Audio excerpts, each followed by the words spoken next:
Hello guys sa mga kangkong chips lovers dira. So diri karon kay maglibot ta sa aton baligya. So kung kabalo ang tanan diri gali kami sa Barangay Consolacion. Nagaupot kami sa akon nga upod kay mamaligya lagi kami sa Consolacion. Kung wala ka mo swerte sa inyong barangay, pag-isbog ka mo sa Consolacion kay diri ninyo makita ang inyong mahigugma. So no, diri makita nung aton di ay nga mga pinalanggang loyal customers. Kay permi man ako na siya binabaligaan dito sa may LGU sa Malungon every time nga mag-assemble sila every Monday din no. Natay adto andri nga midwife.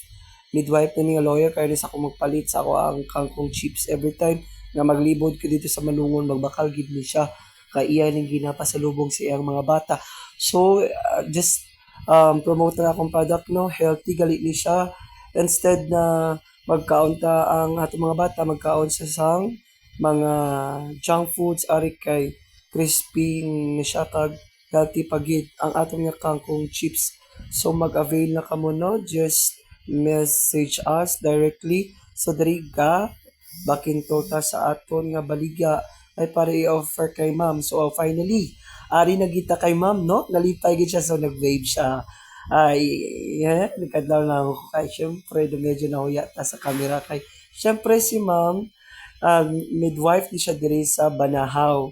So nakaabot na dati sa Banahaw, nagsulod kita while sales stock na sa atong mga customers na dili lang siya crispy. So lami pagod siya kaayo kag mas malasa kay nga daghan man ingredients. So nagtiniil ka diri nga part kag ibutang ang aton nga karton samtang gahulat sa ila kung pila ang ila nga baklon.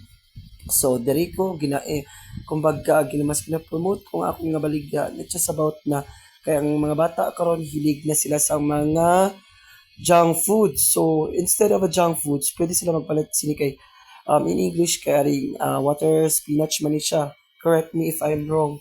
So ari na si ma'am ang atong loyal customers finally naga pudyot na siya sa ang atong nga baligya diri. So na siya kauban kay naman na nawag siya yang kauban kay ingon niya mas lami lagi daw ning akong kangkong chips. Mas lami pa sa inyong asawa og uyab. Sa paginahulat nyo sa kangkong chips kuna palit na mo sa KCC. Mas pinaka-presko, mas pinaka-barato. Ay, eme lang. Hindi man dito sa may KCC nagatrabaho. Nagabaligya lang magalit ang kangkong chips, no? So, nasawayan ba ninyo ang pagkaon sa akong kangkong chips? Malimtan ninyo ang kabit o may numduman ninyo ang inyong mga asawa o uyab. So, no? Lami kaya itong kangkong chips. Sa ginapaabot ninyo. Palit na. Oh, diri guys, no? Nagabit-bit na si ma'am. Oh, dagar po yung bit-bit o 5 ka buok.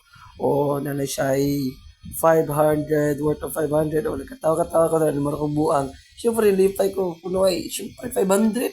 Sa kagi, o, sa kaniya. O, atik-atik na kuno ay, sales to kinagmay. Kay para, magbalik na po sila kanunay. So, diri no, finally, kay, pag si ma'am, nagpayad si ma'am. Wow! Wow! Naghatag na po si ma'am og 500 na kay 600.